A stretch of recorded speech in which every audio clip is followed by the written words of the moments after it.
¿Qué pasa, compañeros? Bueno, tíos. Bueno, la verdad, no tengo mucho que decir. Que, a ver, ando liado, siempre, como todos, estamos liados. Y que una de las cosas que ahora me puedo dedicar y que ya tengo que ponerme en serio con ello es con la casa de San Rafael, porque ha pasado la Navidad y no la he podido poner en el mercado para alquiler turístico porque, joder, todavía no lo había terminado, ¿no? Y es que me falta un elemento esencial y es una barandilla, porque tiene 2 alturas el jardín. Y claro, yo no era muy consciente, pero tú no puedes alquilar una casa que tiene 2 alturas el jardín, porque hay un desnivel de prácticamente 2 metros sin poner una barandilla de seguridad. Porque ahí va cualquiera y se te puede despeñar alguien y entonces ya la tenemos liada. Entonces una medida de seguridad hay que poner. Y bueno, pues no resulta fácil porque las barandillas, si las haces a medida, cuestan un dineral, aparte que llevan tiempo. Pero bueno, he tenido la suerte de que Tony del motoclub quitó una barandilla de su casa, tenía un cerramiento y me la va a mandar. Mañana me la trae. Y entonces ya con eso, pues prácticamente me da la medida y haciendo ahí un apaño, pues ya lo podría poner. Y luego he puesto, esto ha quedado guapísimo, ya lo veréis, pero claro, hay que acondicionarlo, ¿no? He puesto como una casa auxiliar, un pabellón, un dormitorio más, ¿no? Un dormitorio, porque es una casa nórdica de estas, que le he comprado a un fabricante, bueno, no un distribuidor, se llama Ortum. Es una casa nórdica, o sea, las hacen, no sé si en Lituania, en Letonia creo que es, ¿no? Entonces, allí se utiliza mucho, cuando vayáis a la península escandinava, vayáis al norte, vais a ver un montón de construcciones de madera. Entonces se usan mucho las construcciones de madera, están perfectamente aclimatadas, están perfectamente aisladas, y bueno, dentro de las casas de madera las hay de buena calidad y las hay de calidad regular y las hay las casetas de jardín. Entonces yo he puesto una caseta de jardín ahí para guardar aperos, no tiene nada que ver porque eso no está aislado, pero luego esta está aislada y bueno, pues lo que pasa es que claro, la casa te la venden, no sé si son 15 metros cuadrados y ha quedado chulísima. Lo que pasa es que claro, lo que te vende el fabricante es una estructura, es decir, la casa aislada. Claro, luego hay que ponerle un baño y eso es una película. Construir tabiquería interior para separar el baño y estoy en eso, ¿no? Entonces la casa ya está prácticamente, le falta instalación eléctrica y amueblar y tal, pero esto es una cosa que yo aprendí de mis viajes, ¿no? Porque una de las cosas chulas que tiene el haber viajado tanto y el haberme alojado en tantos sitios es que he visto lo que funcionaba, lo que a mí me gustaba y lo que no me gustaba. Entonces, por una parte, la casa en su conjunto es una casa de 8 plazas hasta 10, ¿no? Entonces, esa es una casa que está en un sitio cojonudo como es San Rafael, está cerca de Madrid, está en un entorno paisajístico y natural acojonante al lado del Parque Nacional de Guadarrama, es decir, es patrimonio de la humanidad. Es la polla, en unos pinares y tal, está muy bien. Y luego aparte tienes Segovia a 35 minutos, Ávila a 40 minutos, Madrid a 45 minutos y unas rutas para andar en moto acojonantes.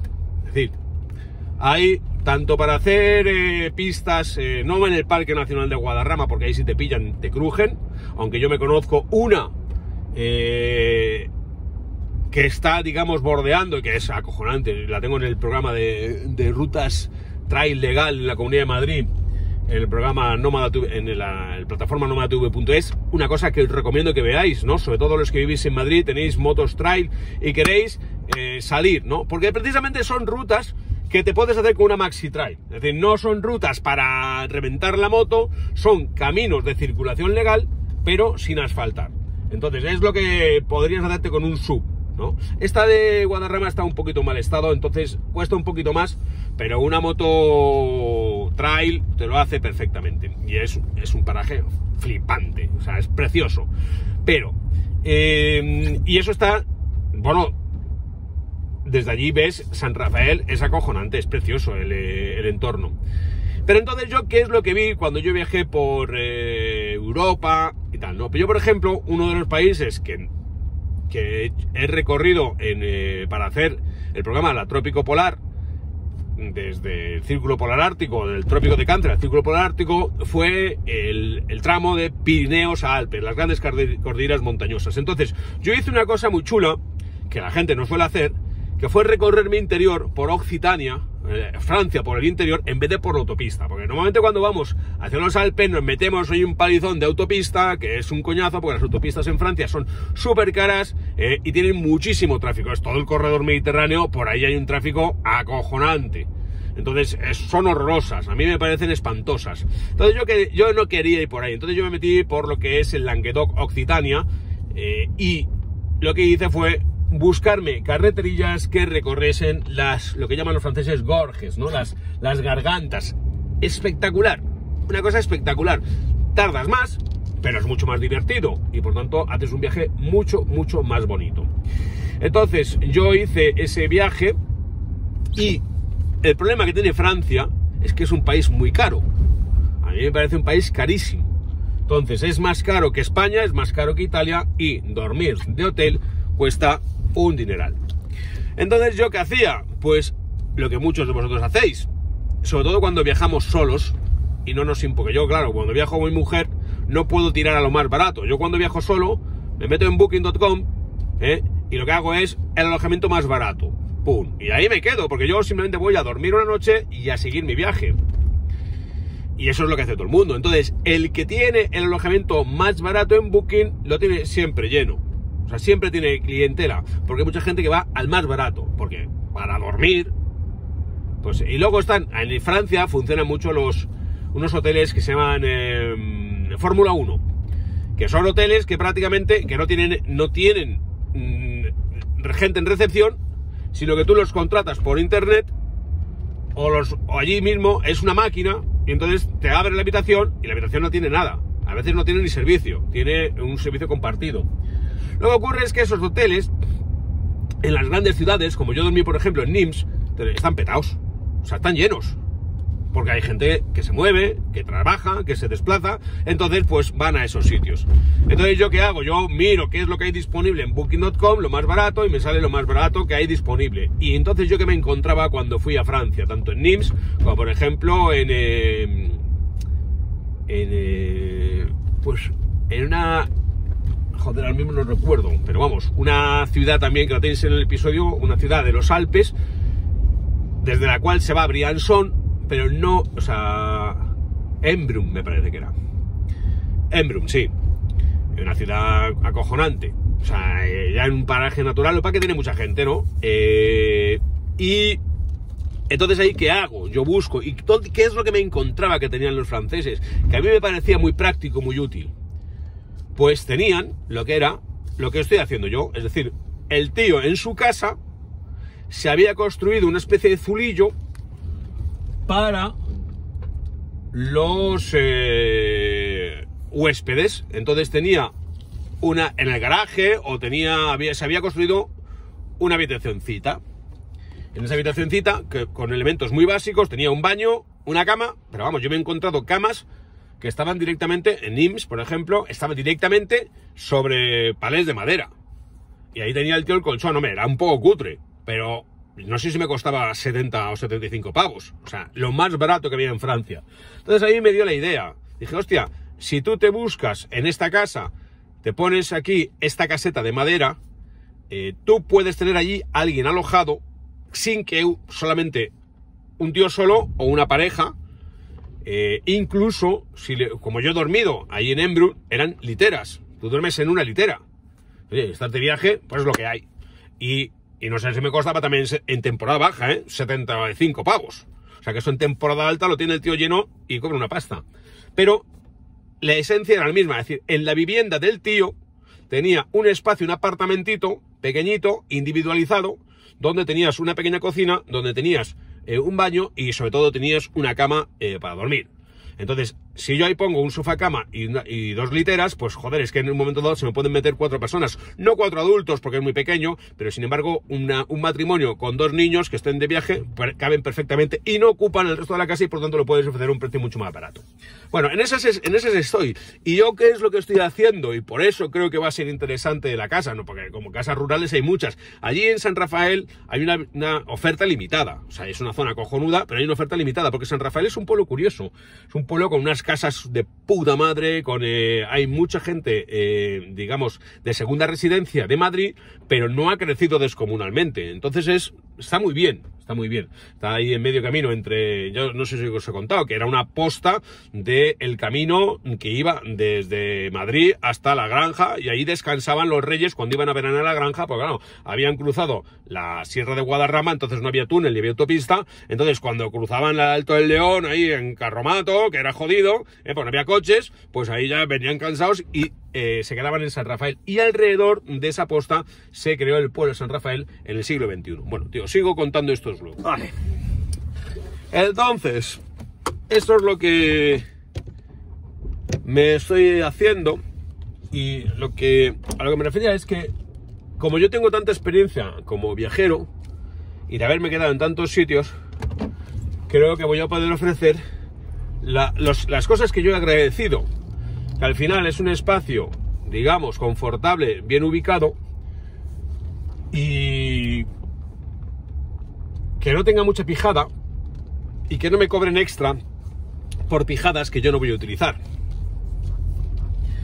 Al fin y al cabo, lo que tú, por ejemplo, si vas a una casa en la sierra, ¿qué es lo que quieres? Que esté caliente, tiene calefacción de gasoil, cuesta una pasta, pero al final tú lo que quieres es tener una calefacción que funcione y lo que quieres es tener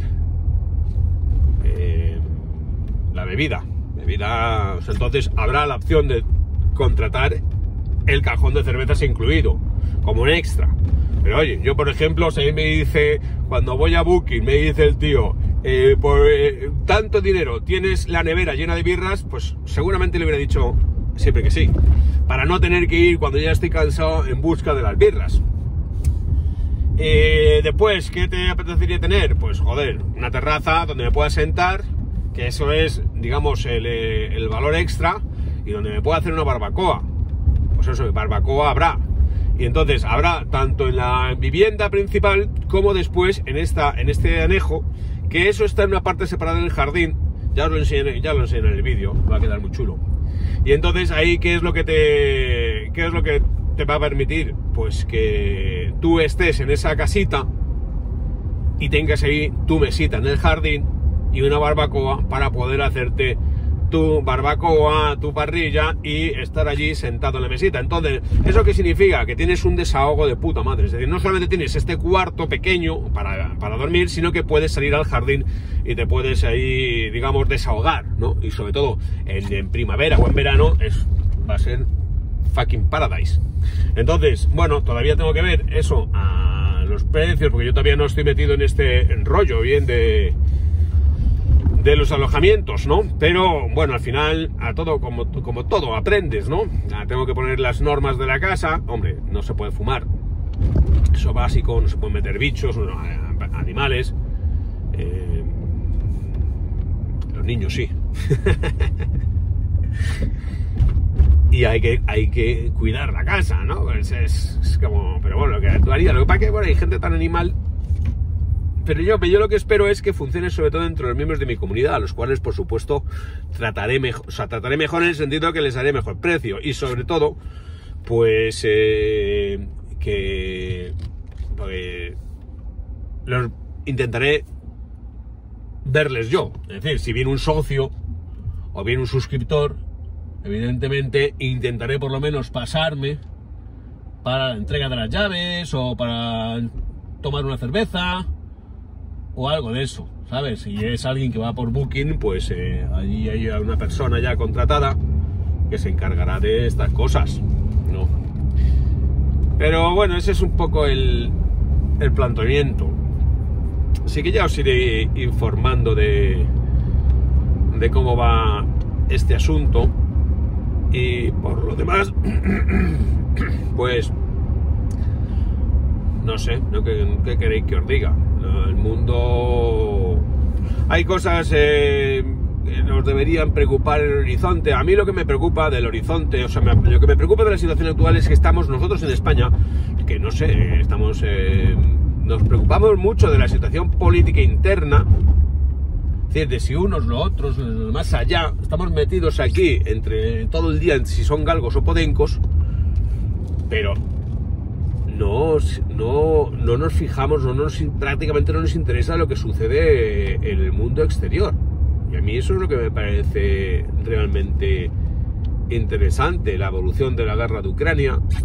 O sea, cómo al final Putin se está consiguiendo llevar el gato al agua, simplemente porque ha decidido que le importan un carajo las vidas de sus propios soldados y está ahí manteniendo la producción industrial de armamentística, o si no comprándola afuera, y entonces está recurriendo a una guerra de desgaste en la cual no le importan, como han ganado los rusos siempre las guerras, es decir, sacrificando miles de personas, si no en la Segunda Guerra Mundial millones. Claro, Ucrania es un país más pequeño y la peña ya está, los que están recibiendo ataques están ya muy lejos del frente. Entonces el frente es como una cosa muy centrada en el flanco oriental de Ucrania.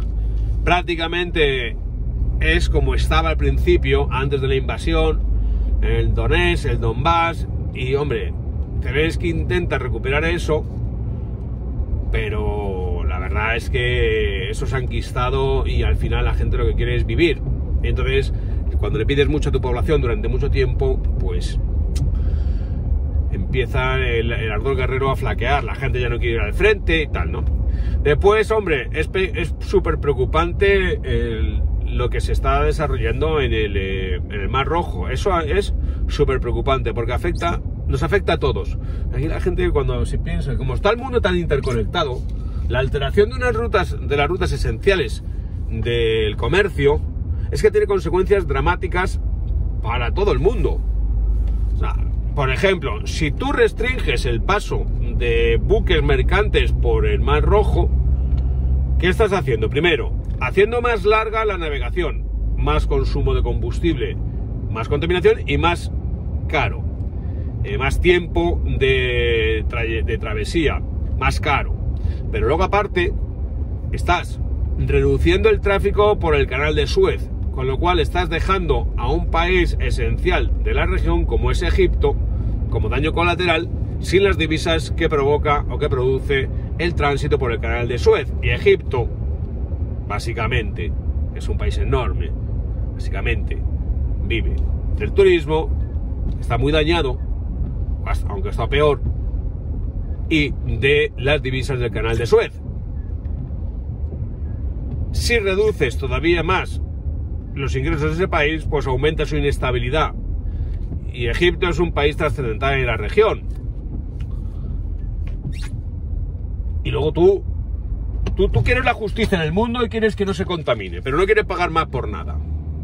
Entonces, que se afecte el comercio internacional con esta especie de peaje pirata que han puesto los... que es lo de siempre, ¿eh? Esto es lo que se ha hecho siempre. Los piratas del Golfo Pérsico se han dedicado siempre a eso.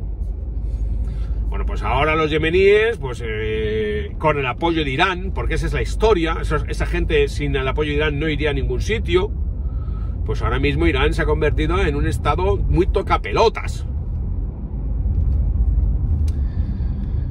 Entonces, pues ahí tenemos una nueva desestabilización, que es, en definitiva, no se persigue más que...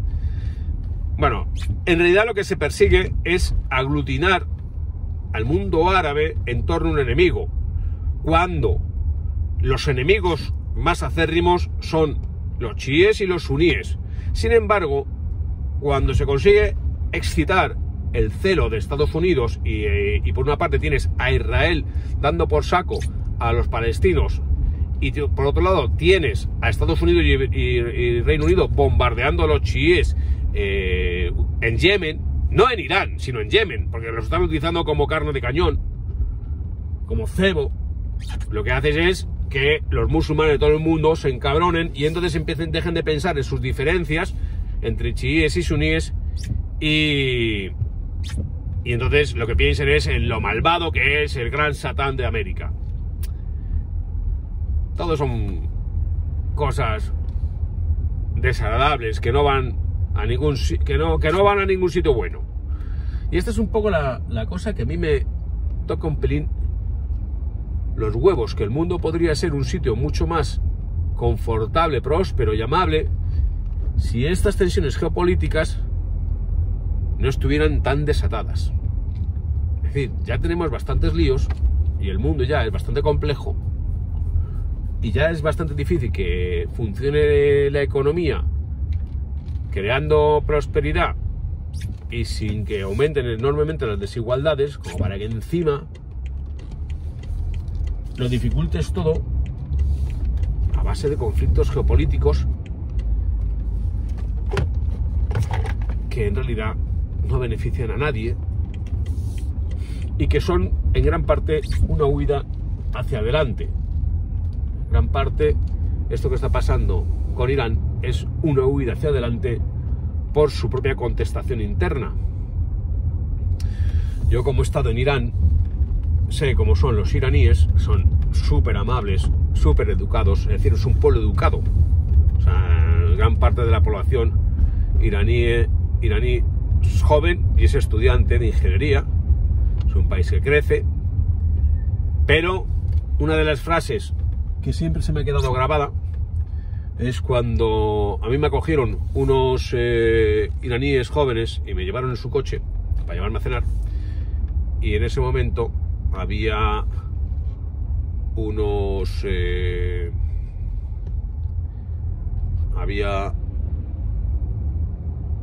unas niñas mendigando en el semáforo, y yo les pregunté: ¿y esto en un país que produce petróleo, esto de la mendicidad, esto lo permite la revolución? Y me contestaron: revolución es solo una palabra. Y me quedó clarísimo lo que eso significaba.